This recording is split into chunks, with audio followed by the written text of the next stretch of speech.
gostaria de desejar uma boa tarde a todos. Agradeço a vossa presença, assim como aproveito também para agradecer todos os elogios e as gentilezas que o professor Martim Vicente Rodrigues me fez. Ele, como diretor deste centro, agradeço imensamente pela oportunidade disponibilizada de poder estar aqui nesta tarde convosco para poder expor e discutir este tema que eu venho pesquisando há praticamente 2 anos e que resultou, como o próprio professor disse, na minha dissertação de mestrado. Deixa eu arrumar. Não precisa te falar tão próximo. Bom. O meu tema, até como já foi citado, como já foi mencionado, ele trata sobre a pesca ou caça à baleia durante a segunda metade do século XVIII no litoral brasileiro. Nós vamos ver que esse tema é um tema que ele foi, de certa forma, negligenciado pela historiografia, tanto brasileira quanto pela historiografia portuguesa. No meu entendimento, parte desse lapso historiográfico deve-se ao fato de que esse setor econômico não se configurou como um ciclo, como diria o economista Celso Furtado, mas nós vamos perceber, e sobretudo com os documentos que eu trago aqui hoje, que esse período de 36 anos ele vai ser o período áureo da atividade baleeira, no caso no litoral americano. Em nenhum outro momento, em nenhum outro período vai haver um período tão grande de investimentos, vai apresentar uma produtividade tão grande e envolver milhares de vassalos da Sua Majestade Fedelíssima, em ambas as margens do Atlântico. Coloquei que o tema foi de certa forma negligenciado, lhes comentei que após essa minha pesquisa percebi a importância, a pujança desse setor econômico, tanto que disse que não tinha se configurado como um ciclo, mas após a minha pesquisa percebe-se que pelo menos por algumas décadas, ou por essas 3 décadas, há quase como um ciclo transversal. Assim como eu disse que foi um período de grande produtividade, grande número de investimentos, um grande número de pessoas envolvidas, sobretudo do elemento cativo, do elemento escravo, nós vamos ver que os 2 principais produtos oriundos das baleias, o azeite e as barbas, vão se transformar em 2 importantes fontes de proventos, tanto para a coroa quanto para os comerciantes envolvidos. Ou seja, como eu disse, por essas 3 décadas, tanto o azeite como a barba vão se transformar em 2 importantes commodities. A minha apresentação desta tarde ela vai se fundamentar essencialmente nos documentos que eu considero mais representativos e sobretudo para comprovar isso que eu estou a dizer para vocês, de que realmente este foi um período áureo, mas aproveito esse momento inicial para fazer uma pequena contextualização, até mesmo para nós percebermos o que vai vir mais adiante. Até porque, como é que a atividade baleeira chegou à América Portuguesa? Como é que nós podemos chegar até 1760? Então agora nós vamos voltar um bocadinho. Vou tentar ser o mais breve possível, mas é extremamente importante nós pensarmos nisso. Nós fazendo um breve historial da relação entre o homem e a baleia. Nós vamos ver que essa relação ela nasce essencialmente da necessidade humana, sobretudo pela procura de proteínas e gordura. Por mais tolo que às vezes nos pareça, a gordura ela é extremamente essencial, sobretudo para trabalhos às vezes diários e não só para fins alimentares.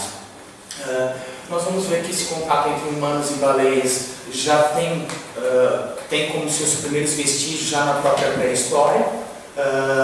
E se já irmos adiante na própria antiguidade, nós vamos ver que autores como Plínio e Aristóteles mencionam as baleias, no caso o próprio Aristóteles, que faz uma primeira classificação das baleias, classificando-as como cetáceo, do grego ketos, que quer dizer monstro.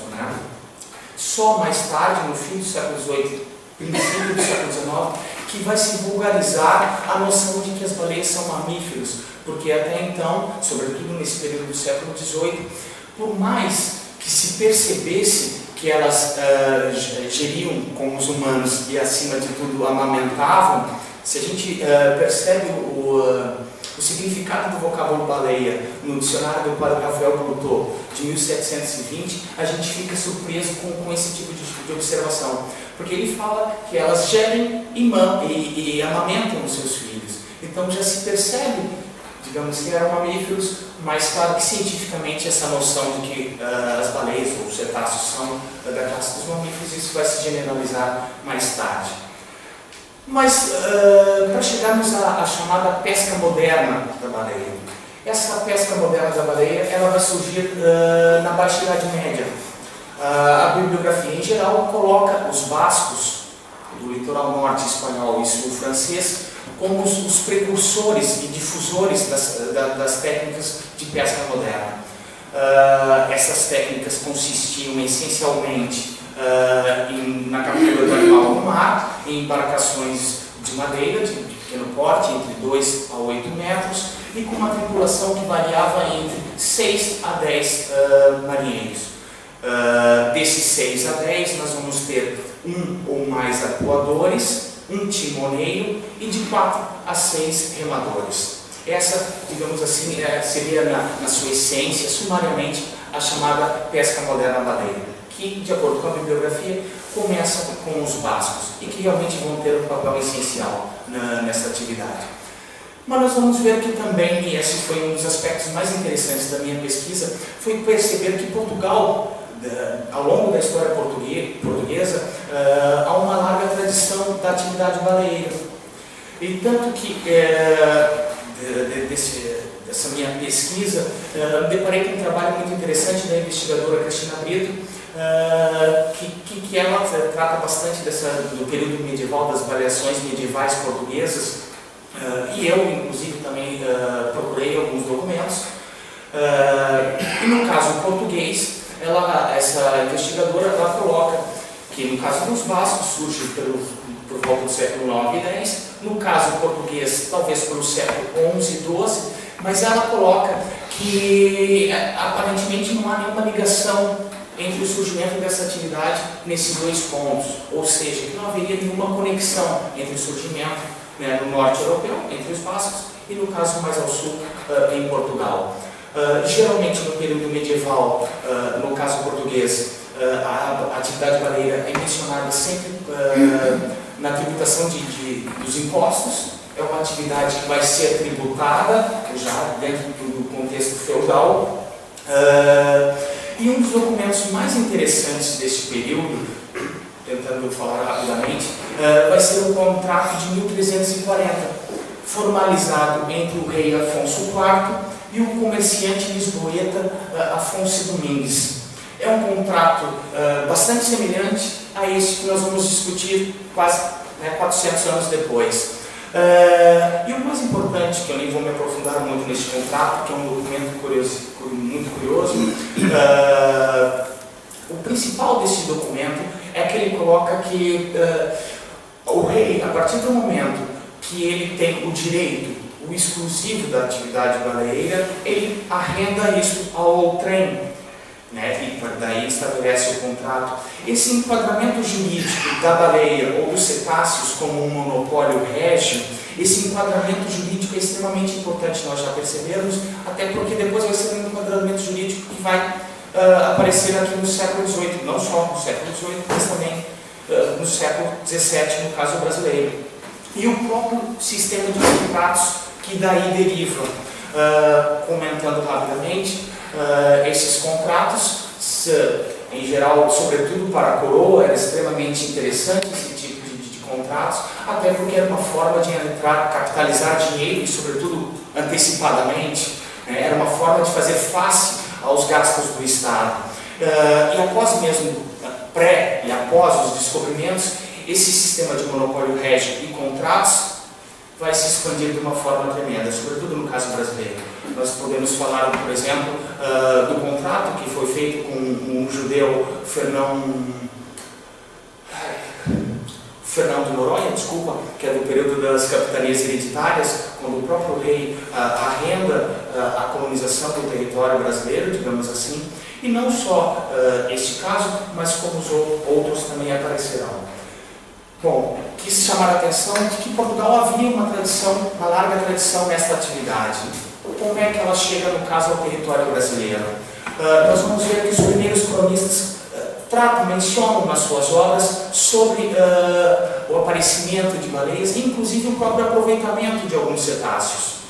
Entre esses cronistas, nós poderíamos dizer um exemplo clássico, que a própria Cristina Brito fez, que é o Pedro Magalhães de Gandalfo, o próprio Gabriel Soares de Souza, que cita o encalhamento de 2 baleias na Bahia em 1580, e que beneficiamento dessas 2 baleias praticamente proveu de azeite a cidade por quase 2 anos. Então nós vamos ver que já nesse período do século XVI, início da colonização, há, digamos, esse conhecimento das baleias, mas claro que não uma exploração comercial. A exploração comercial, de fato, começa em 1602, no período da monarquia dual, com o Filipe III. O Filipe III faz um contrato com 2 comerciantes bascos, que eles deveriam introduzir a atividade aqui no litoral brasileiro, ensinar os colonos americanos. Esse contrato tinha uma validade de uns 10 anos. Falando rapidamente, esse contrato vai acabar ali por volta de 1612, 1614, e me parece, não foi o período que eu estudei, mas um pouco das informações que tive, me parece que por um pequeno período a atividade foi livre. Aqueles que eram interessados ou que tinham capital ou interesse acabavam explorando as baleias. Mas me parece que por decisão do provedor da Bahia e do próprio governador, acaba se estabelecendo, se utilizando-se desse argumento da baleia ser um monopólio régio. E a partir de então, a baleia acaba se tornando um monopólio real no litoral brasileiro. Ou seja, aqueles que quisessem desenvolver a atividade teriam que arrendá-la, né, com um rei, formalizar um contrato com um rei. Então nós temos no século XVII, já para terminar essa parte introdutória, no século XVII nós temos a introdução, no caso, no litoral baiano, e logo posterior no litoral do Rio de Janeiro. Então essas vão ser as 2 principais áreas da atividade baleeira no litoral americano, isso no século XVII. No século XVIII nós vamos ter, com o boom da mineração, nós vamos ter um grande desenvolvimento econômico e também territorial da colônia. E nós vamos ver que a atividade vai acabar descendo, acompanhando essa descida em direção ao sul. Então nós vamos ter, posteriormente, por volta de 1720 e 30, a inauguração de armações no litoral de São Paulo, e por volta de 1730 e 40 em Santa Catarina, na capitania de Santa Catarina. Ou seja, chegamos ao século XVIII, à metade do século XVIII, nós vamos ter 4 áreas de exploração: Bahia, Rio de Janeiro, São Paulo e Santa Catarina. E assim podemos agora dar início. Aqui eu coloco já o primeiro documento. Gostaria que talvez ficasse com uma melhor qualidade. Este documento ele estava numa caixa na Torre do Tombo. Esta caixa já quase ia me escapando, eu estava no período final da minha dissertação e estava prestes a entregá-la. E descubro entre esses vários documentos este panfleto impresso de cunho extremamente informativo e publicitário. Me parece que era como um panfleto que ele deveria estar afixado ou circular pelas ruas de Lisboa. Se conseguirem perceber, nas primeiras frases fala da chegada do azeite nas frotas. Então, só a partir desta expressão já podemos distinguir que é um documento pré-1765, porque é em 1765 que o rei, o Dom José, abole o sistema de frotas. Então esse documento, acredito eu, que ele esteja ali por volta do princípio da década de 1760. Mas ele é extremamente interessante pela forma como ele exalta as qualidades do azeite, as potencialidades econômicas do azeite, tanto que tem uma expressão a partir ali da 3ª ou 4ª linha que diz assim: é muito mais durável nas luzes que o azeite das oliveiras. além das mais utilidades particulares que resultará. Aqui está exaltando sobretudo as qualidades do azeite para a iluminação. Ele possuía também outras, como eu disse antes, ele possui uma empregabilidade muito grande. E mais adiante vou esmiuçar um pouco mais algumas dessas utilidades. Mas nós temos aqui, além de exaltar as qualidades do azeite para a iluminação, é muito interessante que, sobretudo nesse segundo parágrafo, a relação que já é feita até anteriormente de sucedaniedade com o próprio azeite de oliveira. Não é a única demonstração desta relação entre esses dois tipos de azeite, em outros documentos aparecem isso, porque o que diz aqui o documento e por que ele publiciza de tal forma o azeite de peixe? Porque devido à importância para a alimentação do azeite de oliveira, nós vamos ver que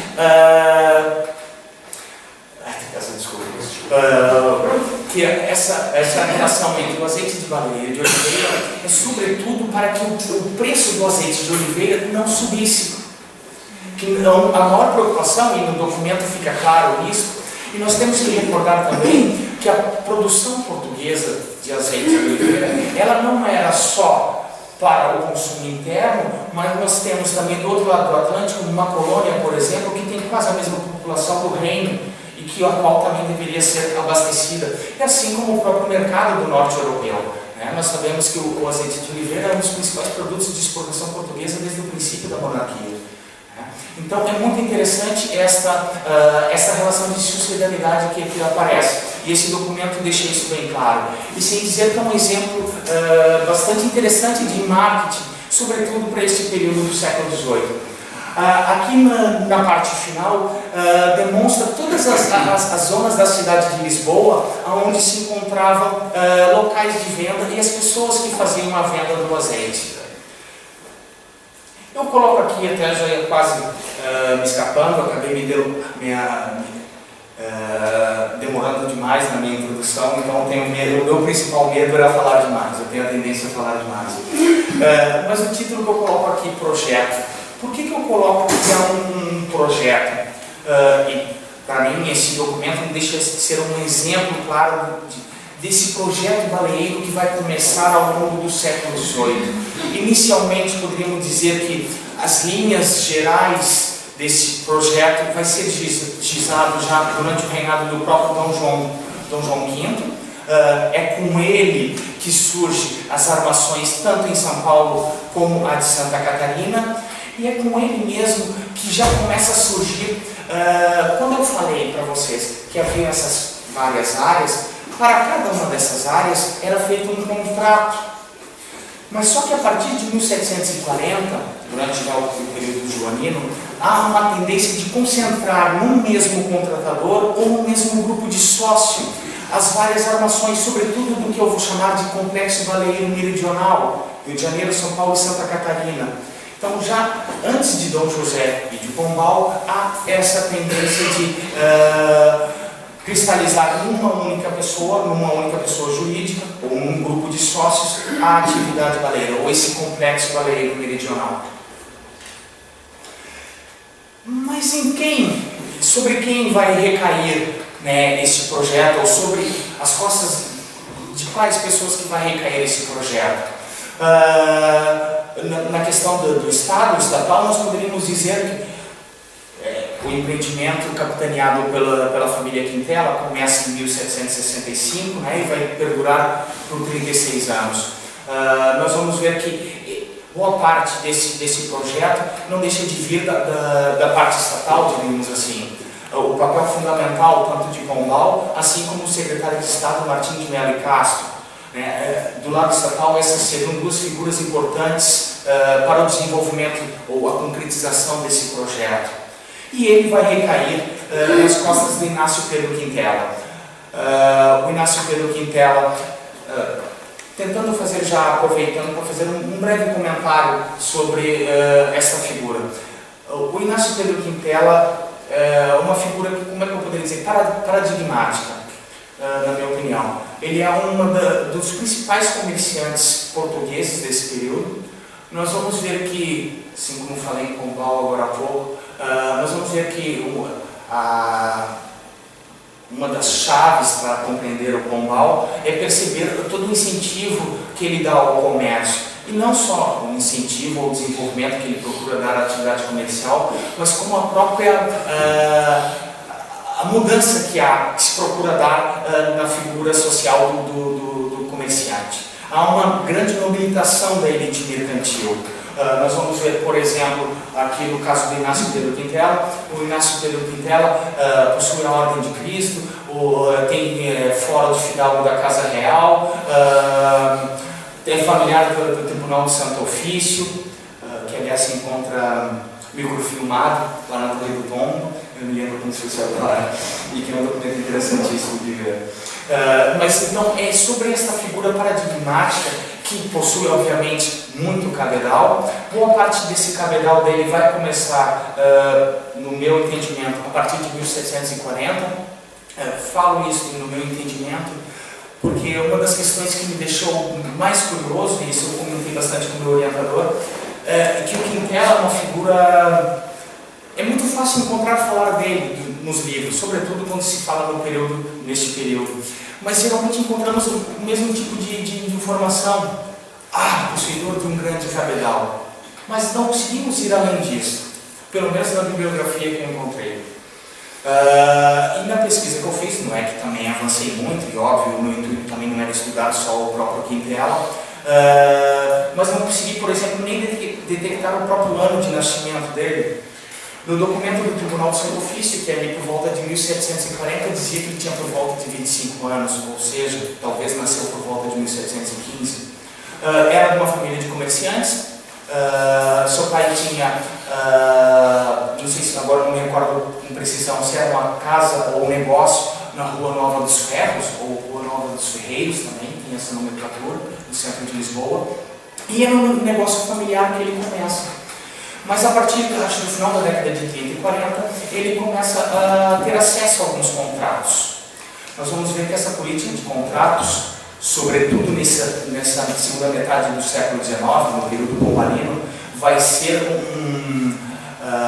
uma tática importantíssima para trazer um grupo sobretudo com capital, para próximo do Estado. Vai haver uma aproximação muito forte, muito próxima dessa elite mercantil ao aparelho do Estado. É sobre o Quintela que recai esse projeto. É ele que vai ser o cabeça desse contrato e dessa sociedade mercantil que vai se estabelecer em torno dele para explorar a atividade baleeira. Ele vem a morrer em 1775. No ano que ele falece, em 75, é muito interessante que o próprio Dom José lança um decreto real, que é extremamente interessante, aonde ele exalta toda a figura simbólica que o Quintela representava, mas nesse documento ele passa simbolicamente todo o legado financeiro e simbólico para o sobrinho, que vai ser o Joaquim, que nasceu, Joaquim Tiburcio Quintela, mas que a partir desse decreto real assumia o segundo nome do tio. Joaquim Tiburcio Quintela viria a chamar-se a partir de então Joaquim Pedro Quintela, e que mais adiante vai ser o primeiro Barão de Quintela. Vale lembrar, falar sobre o Barão de Quintela é mais simples do que falar sobre o próprio Inácio Pedro. Acredito que boa parte de vocês eu conheço, inclusive porque, salvo erro, Junot, quando invade Portugal em 1807, praticamente recebe, acha a chave da cidade do Barão de Quintela e fica no Palácio das Laranjeiras, que é o Palácio do Barão de Quintela. Então, nós estamos falando de uma elite mercantil, de figuras que não só possuíam cabedal, mas que eram pessoas que tinham a proximidade com o aparelho de Estado, e eram pessoas que, como é que eu posso dizer, que possuíam as boas práticas mercantis. Essas boas práticas mercantis eram conhecimento de línguas, conhecimento de letras de câmbio, conhecimento com outros agentes em outras regiões, sabiam as partidas dobradas. Então, tudo isso faz parte desse conhecimento mercantil, as boas práticas mercantis. Exaltando só rapidamente do trecho que está aqui, que eu acredito que talvez alguns de vocês tenham visto, sobretudo aqui na terceira, quarta linha, quando diz ali, essa é uma carta do próprio Joaquim Pedro Quintela, é um pouco mais tardia, de 1786, estava na Biblioteca Arquivo das Obras Públicas, no Lago do Rato, mas quando ele diz ali, era muito do agrado de sua majestade que ele, meu tio, houvesse de arrematar o mesmo contrato. Aqui fica claro de como eram feitas ou como foram feitas essas arrematações e a forma como esse comerciante estava ligado ao aparelho de Estado e como o próprio Estado confiava nesta figura. Muito interessante, já mais aqui abaixo, quando diz assim, né, que o Inácio Pedro prontamente se sujeitou para angariar sócios para esse empreendimento. Teve uma certa dificuldade inicial, porque, como diz aqui embaixo, era indispensável notificar para o custeamento desse contrato grandes somas de capitais. Então, essa vai ser uma questão extremamente importante, e por isso que o próprio monopólio régio entra um pouco nisso. No caso brasileiro, todas as armações que foram criadas ou estabelecidas, nenhuma delas foi com o dinheiro do Estado ou dos cofres públicos. Todas elas vão ser feitas com capital particular. Geralmente o rei fazia um primeiro contrato de 5, 8, 10 anos, gratuito, para esse contratador fazer os investimentos e depois daquele prazo logo se via. Tá? No caso, nós vamos ver aqui, então, o Estado não gastou nenhum dinheiro para criar fugiu agora a palavra, todo esse aparelho, eu misturo de aparato com aparelho, toda essa estrutura física, peço desculpa. Mas continuando, então nós vamos ver que é o Inácio Pedro Quintela quem vai capitanear este empreendimento que vai ser criado a partir de 1765. Aqui nesse próximo slide eu coloco ali como título um empreendimento. Aqui, novamente, eu vou trazer uma discussão um pouco mais densa e talvez não tão ilustrada, mas prometo para vocês que a partir do próximo slide vai ficar cada vez mais interessante. Para fazer rapidamente um breve como funcionou esse empreendimento, né? Porque eu estou falando aqui em 1765, 1801, Quintela, sociedade. Nós vamos ver como eram contratos, a atividade baleeira era um contrato. O Quintela, juntamente com seus sócios, vão arrematar estes contratos. Vão ser, nesse período de 36 anos, são 3 contratos, de duração igual, né? Anos de todos de 12 anos. Primeiro, 65 a 1777, segundo, de 77 a 89, e o terceiro e o último, de 89 a 1801. Nós vamos ver que antes mesmo dos prazos desses contratos terminarem, sempre já havia uma renovação antecipada, geralmente 3 a 4 anos antes. Isso tudo entra na própria política. Né? Afinal, todas as práticas políticas tinham fim econômicos ou vice-versa. Começo aqui colocando os prazos, 12 anos. Esses prazos mais longos, sobretudo mais longos que os anteriores, que os contratos anteriores, eles vão ter uma certa finalidade que nós vamos ver aqui. Como era um cabedal intensivo que necessitava, quanto mais tempo tivesse, haveria uma maior possibilidade de amortizar esse capital investido. Então esse é um dos pontos importantes a gente ter aqui na questão dos prazos. Os pagamentos. O primeiro contrato, ele tinha um valor anual. Aí nós temos aqui com o Quintela o quê? Essa sociedade mercantil controlando todas as armações. Bahia, Rio de Janeiro, São Paulo e Santa Catarina. Todas essas armações vão sair pelo valor de 32 contos de réis anuais. Eram pagos aos quartéis e nas provedorias das próprias capitanias. No caso, Bahia, Rio de Janeiro, São Paulo e Santa Catarina. É interessante notar, e a própria bibliografia comenta isso, sobretudo os contemporâneos deste período, de que a forma como eram divididos esses pagamentos era uma forma extremamente desigual. Nós vamos ver, por exemplo, a Bahia e o Rio de Janeiro, que não eram exatamente as áreas mais produtivas, sobretudo se comparado com mais ao sul, Santa Catarina, recebiam um valor bem maior do que, por exemplo, o caso catarinense, que no final do século XVIII, por exemplo, possuía até 5 armações no seu litoral, mas recebia a mesma coisa desde 1765. Coloca ali o ponto das propinas. Nos contratos anteriores ao Quintela, juntamente com o valor do contrato, eram pagas propinas. Essas propinas, havia tudo uma tabela, recebia Sua Majestade, recebia o secretário de Estado, recebia o governador da Bahia, o provedor da Bahia. E claro que essas propinas eram uma benesse que entrava dentro do próprio salário deles, né? E nós vamos ver que, por exemplo, a partir do momento que esse grupo, capitaneado pelo Quintela, assume, acabam de se pagar essas propinas. Não se pagam mais essas propinas. Há, por exemplo, um documento interessante que o secretário, não sei se é o secretário de Estado, mas eu sei que um desses estava reclamando que os proventos dele haviam diminuído, sobretudo porque ele estava deixando de receber aquelas propinas do contrato. Então, isso prova a força dessa elite mercantil, a força deste grupo.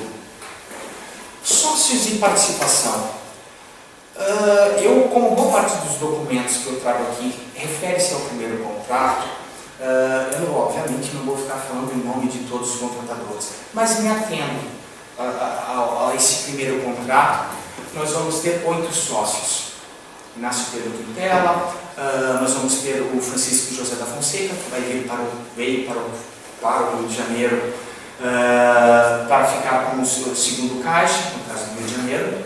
A sede era Lisboa, com o primeiro caixa, na figura do Inácio Pedro, e no Rio de Janeiro nós temos o segundo caixa, a sede do contrato na colônia, e com o segundo caixa o Francisco José da Fonseca. Um dos outros contratadores, por exemplo, era o João Fernandes de Oliveira, que era o contratador do Diamante, e que no caso era até quem fez o par romântico, né, dos romances mais clássicos da historiografia colonial brasileira, que é a Caxica da Silva.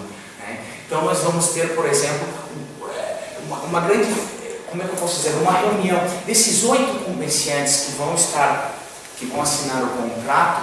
4 deles estavam na lista do professor Jorge Pedreira, um estudo interessantíssimo sobre os comerciantes, a elite mercantil lisboeta durante o período pombalino. Ele faz uma lista dos 100 principais comerciantes lisboetas, e 4 desses estão aqui como sócios na companhia. Uma informação até que me fugiu, só para ilustrar a figura do Quintela. O Quintela era o terceiro maior pagador de impostos desse período. O Quintela vai ser o segundo maior possuidor de contratos. Ele tinha apenas 15 contratos com o Estado. Né? Então, com esses exemplos a gente percebe o peso e o tamanho da figura que nós estamos tratando, e infelizmente é uma figura que ainda não teve uma biografia, um estudo que merecesse. Continuando aqui os sócios de participação. Esses sócios, aqui parece prevalecer quase um criptocapitalismo. Em nenhum momento eu consegui elucidar com exatidão qual foi o valor que cada um desses sócios, por exemplo, entraram. Dizia-se somente que cada um tinha 1/8 de interesse. E depois, um documento mais tarde, que aliás estava naquela carta do Joaquim Pedro Quintela anterior que eu mostrei a vocês, ali vem à tona uma situação que me deixou extremamente perplexa, que aí vem à tona que haviam mais sócios do que havia sido assinado no contrato. Além desses 8, tinham mais 2, inclusive um inglês. Então, a partir disso, cada vez mais eu olhava os documentos, ou os próprios documentos que nós vamos ver adiante, que tratam da própria companhia, nós vamos ver que esses são documentos que às vezes a gente fica até em dúvida, não querendo desmerecer a credibilidade deles, mas às vezes fica-se com aquela pulga atrás da orelha, como se diz. Né? Então, há esse criptocapitalismo, vamos dizer assim, que envolve essa vida societária e a própria participação de cada um desses envolvidos. Esse contrato ele possui 33 condições gerais e depois há, vamos dizer, quase como um apêndice, que seriam chamadas condições particulares. Essas condições particulares eram em número de 12 e diziam respeito à vida societária. As condições gerais diziam como é que ia funcionar o empreendimento. Citamos um dos artigos. No quarto artigo era colocado, por exemplo, a questão do monopólio territorial. Dizia-se bem claro ali que os contratadores tinham o direito de explorar a atividade no litoral brasileiro e em ilhas adjacentes e ninguém mais poderia explorar em qualquer outros domínios de Portugal. Isso, por exemplo, vai casar com uma situação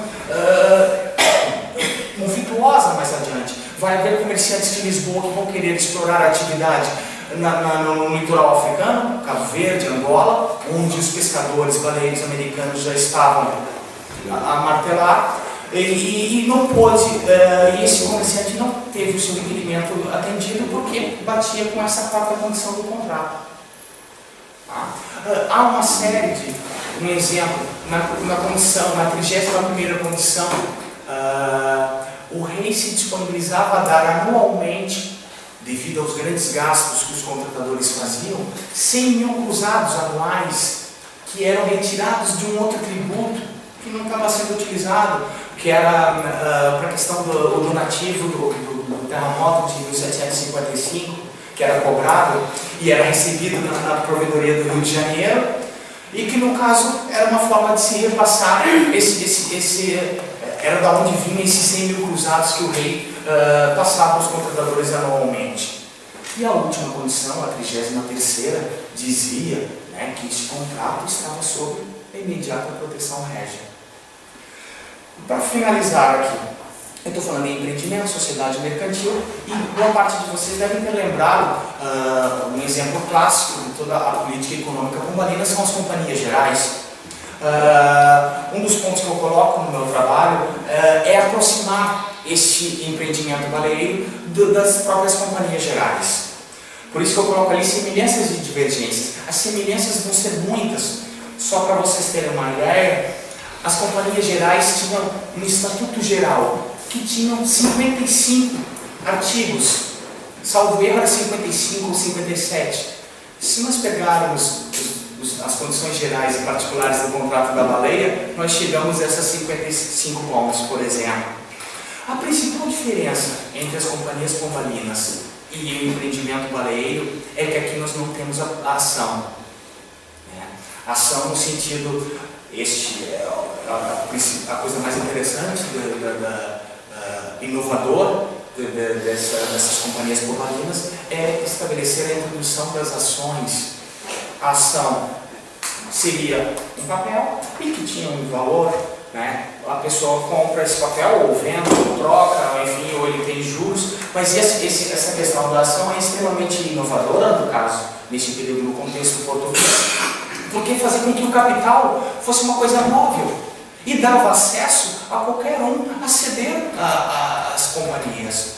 Por exemplo, entre os sócios das companhias gerais, nós vamos ter clérigos, nós vamos ter políticos, nós vamos ter pessoas normais, desculpa a redundância, o próprio anacronismo dessa expressão, mas vamos dizer assim, se aqui nós temos só comerciantes, e comerciantes de grosso cabedal, nas companhias gerais nós temos essa questão da ação, e que torna o capital anônimo e móvel. Aqui eu trago o primeiro documento que considero extremamente interessante. É um documento elaborado pelo próprio Caixa do Rio de Janeiro, Francisco José da Fonseca, e ele é um mapa dos primeiros 12 anos de exploração da atividade baleeira. Um detalhe, este documento, ele, salvo erro, ele vai se ater somente à produção do complexo baleeiro meridional. Não aparece aqui, eu acredito que não aparece aqui a produção na Bahia. É engraçado isso, que geralmente não aparece, não se menciona. A Bahia parece às vezes quase como se fosse um corpo à parte. Mas o mais interessante desse documento, infelizmente ele não tem a visibilidade que eu gostaria, Nós temos na primeira coluna os anos, na segunda coluna nós temos a quantidade de baleias que foram mortas. Em 12 anos nós vamos ter em torno de 5.600 a 5.700 baleias mortas. No ano de 1773 nós temos mil baleias capturadas. Como eu falei para vocês, o epicentro da produção vai vir da parte mais meridional, sobretudo São Paulo e Santa Catarina. Nós vamos ter ali nas colunas seguintes, inicialmente aparece a quantidade de azeite produzida e o local para onde ele foi vendido. E depois, aqui na parte final, aparecem as barbas. A grande riqueza desse documento é a preocupação e a precisão em querer registrar essas informações, ter esse controle fiscal, ter esse controle da informação.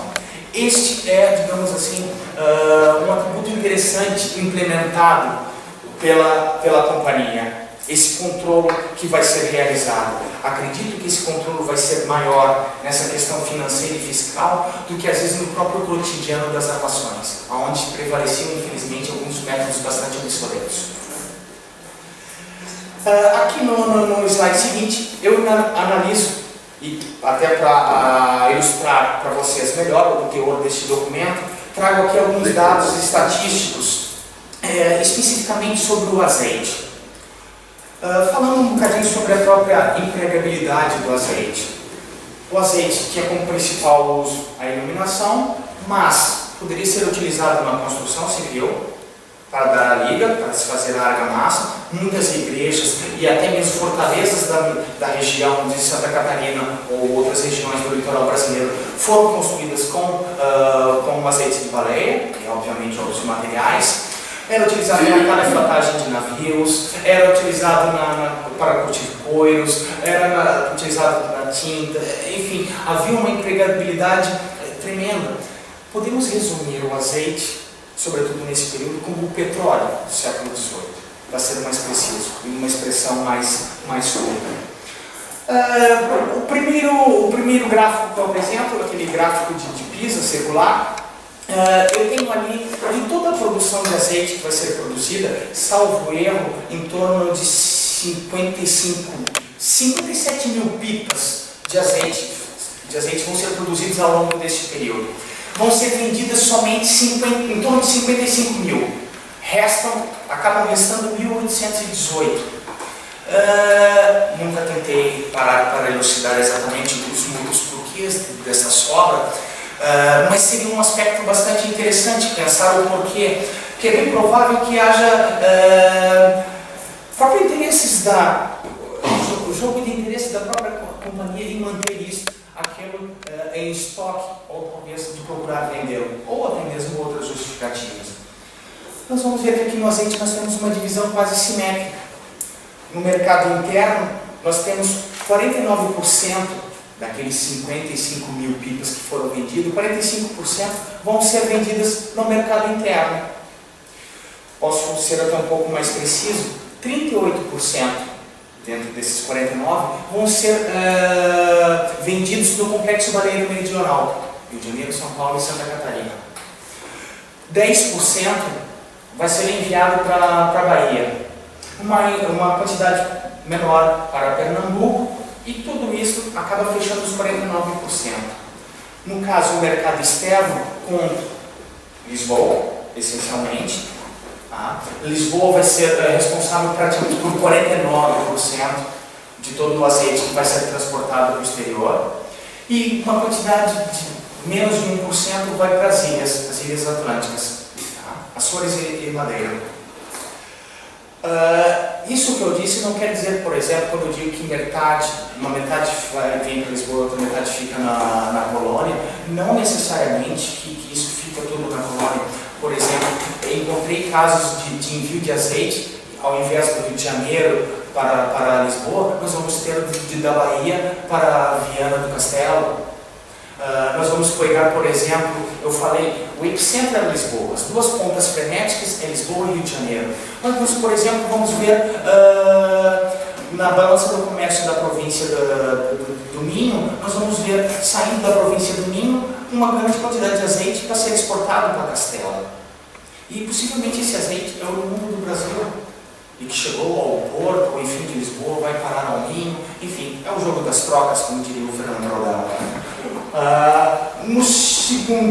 Aqui no segundo gráfico que eu tenho é a produção em pipas, tentando fazer o máximo e um mínimo. Nós vamos ter um máximo em 1773, com uma produção de 9.075 pipas. É interessante que esse ano de 73 é aquele fatídico ano para as baleias em que foram capturadas 1.000 baleias. Então, de certa forma, justifica-se esse excessivo número, né, de pipas. Uma média vai ser uma média de 4.000 pipas produzidas por ano, e temos um mínimo em 2.975 pipas em 1767.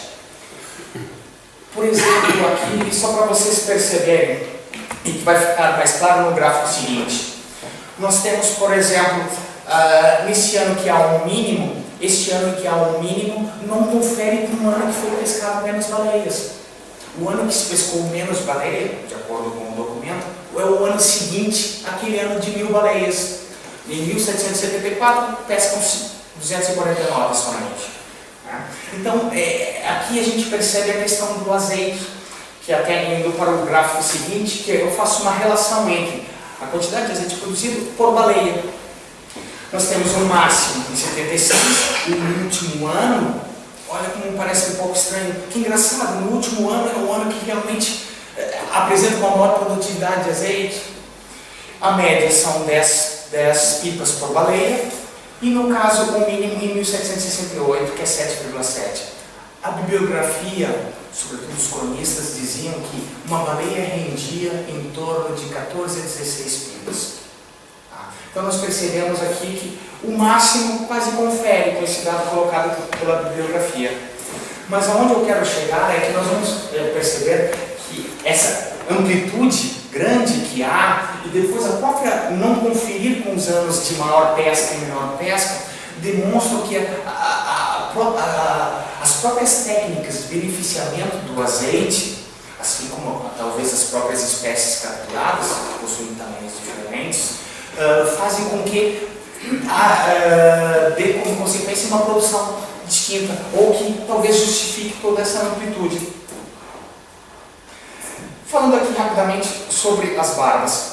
Se com o azeite eu tinha uma simetria, com a barba eu vou ter nua e cruamente o pacto colonial, vamos dizer assim. Inclusive porque a barba tem uma utilidade diferente, não é que seria uma utilidade diferente, mas nós vamos ver que a barba é uma matéria-prima utilizada para bens manufaturados, sobretudo a indústria do luxo, roupas, espartilhos, chapéus, leques, etc. Então tudo era feito com as barbas. Então nós vamos ver que isso não vai ter demanda praticamente na colônia, né, que era proibida inclusive as manufaturas. Então nós temos 0,5% mercado interno e praticamente 100% para o exterior. Aqui nós vamos ver que estas barbas não é que também vão ficar em Portugal, assim como o próprio azeite. Tudo isso vai ser exportado, e essencialmente as barbas. Os principais compradores de barba vão ser os franceses e Hamburgo, sobretudo Hamburgo. Hamburgo vai ser o principal comprador de barba até o final do século XVIII. Assim como para o azeite, fiz aqui a produção de barbas, uma média e uma máxima. Nós vamos ver aqui que a produção de quintais, a produção máxima vai ser no ano de 73, que foi aquele ano que se capturou mais baleias. E o mínimo é naquele ano que teve uma menor pesca. A média é 2.235 quintais. Então aqui nós percebemos, se o azeite exige todo um processo, com a barba esses processos são muito mais simples. A barba é extrair, limpar, acondicioná-la, exportar e vender. Então por isso que aqui nós percebemos uma amplitude bem menor. Aqui a quantidade de barbas extraída por baleias varia muito pouco e confere com o que a bibliografia escrutinada coloca, que é entre 4 e 5 quintais de barba por cada baleia. Então aqui confere. Acho 2.000 Ah, É que depois tem que fazer eu sei, eu vou ser sincero, gostaria de dar um tempo. às 20 horas. Sim, temos que ir. Está Bom, indo aqui então rapidamente para a questão do trabalho. O trabalho escravo, que é outro, não só escravo, mas também o assalariado. Este é um documento que diz respeito à armação de Itaparica, no ano de 1768. É uma listagem que tem 420 indivíduos. Ela não fica tão representativa, mas ela coloca em uma relação crescente todos os indivíduos que trabalham nesta armação. E começa, é interessante que essa lista começa pela própria sociedade estamental do regime. Ela começa pelo capelão e depois vai para as profissões seguintes. A disposição das informações é a parte mais interessante deste documento. Porque tem inicialmente um nome, aí temos depois a cor da pele e depois, sequência, nós temos a condição civil, casado, solteiro, etc. E esse documento, quando é um escravo, que é o caso aqui do documento seguinte, aqui eu tento apresentar onde aparecem alguns escravos. Nos escravos não aparece a cor de pele e nem a condição civil, mas aparece o nome do proprietário. E o que eu pude ir a partir disso? Se eu tenho, e que nós vamos chegar aqui ao próximo slide, se nós temos nessa armação um total de 420 indivíduos, dividindo eles entre assalariado e cativos, escravos, nós vamos ter 148 assalariados e 272 cativos, escravos. Só que desses 272, 254 são de alguém. E se eles são de alguém, é porque eles estão sendo pagos. Eles são o que se chamaria de escravos de ganho. Ou seja, de certa forma, eles também são remunerados. Se esse dinheiro não entra para eles, entra para o seu proprietário. Então, além dos assalariados, nós temos também esses escravos de ganho, que é uma grande massa, que também recebem uma grande remuneração. Então, nós vamos chegar ao ponto de termos praticamente 95% dos indivíduos que recebem algum tipo de remuneração. Isso é extremamente interessante, porque nós podemos entender como essa atividade é importante para a própria monetarização local. Indo para o gráfico seguinte, aqui eu coloco a divisão de acordo com a ocupação e divido pelas atividades em terra e as atividades do mar. Nós vamos ver que a massa esmagadora de escravos, né, vai estar aqui nas fainas terrestres e já uma quantidade menor aqui nas fainas marítimas, envolvida na captura. Mas este pequeno número aqui é extremamente interessante, porque de certa forma posso até contradizer ou me opor à teoria de uma das principais investigadoras desse tema, que é a Miriam Ellis. Ela coloca que entre os indivíduos que trabalham nas armações, a grande massa são escravos. Mas ela coloca que talvez boa parte desses escravos trabalham só em terra, que talvez em mar não, que como era uma atividade perigosa e que talvez os proprietários não queriam, né, ter a probabilidade de perder a sua fonte de renda.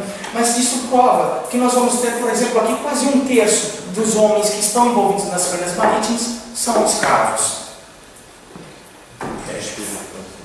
Estamos já no final, professor. Sim. Tá bem? Peço desculpa. Tá bem. E estou ansioso pelas perguntas, aliás. Aqui, com relação ainda sobre esse quadro dos escravos, nós temos aqui, entre aqueles 272 escravos, na totalidade de escravos, nós temos aqui a divisão pelos proprietários. 18 vão ser do contrato, por isso que eu tiro 18 de 272 e fico com 254, que são de alguém. Desses 254, nós temos aqui 30 oficiais, nós temos clérigos, por exemplo, nós temos nesta lista 2 padres que possuem 3 escravos nesta armação. E temos aqui, que é a grande massa dos particulares, aqui é bastante interessante, porque é a massa mais heterogênea. Aqui nós vamos ter funcionários liberais, nós temos viúvas, nós podemos ter comerciantes, proprietários de terra, enfim. O mais interessante disso, o que é que, vindo de encontro ao que eu estava falando anteriormente, assim como ter terras, ter bens é uma segurança financeira, nós vamos ver que para os possuidores de plantel de escravos, a atividade vareira vai ser uma opção extremamente interessante, né, para arrendar os seus escravos. Então, foi como eu disse para vocês, é extremamente interessante isso que eu estou vos dizendo, porque denota toda a importância que essa atividade vai ter localmente, e sobretudo no desenvolvimento do próprio capitalismo ou da monetarização local. Aqui eu faço uma divisão pela matiz, né, de pele, a composição étnica. Aqui, talvez para aqueles mais atentos, possa ter uma coisa que não faça muito sentido. Eu coloco aqui escravos, né, junto com as outras matizes étnicas.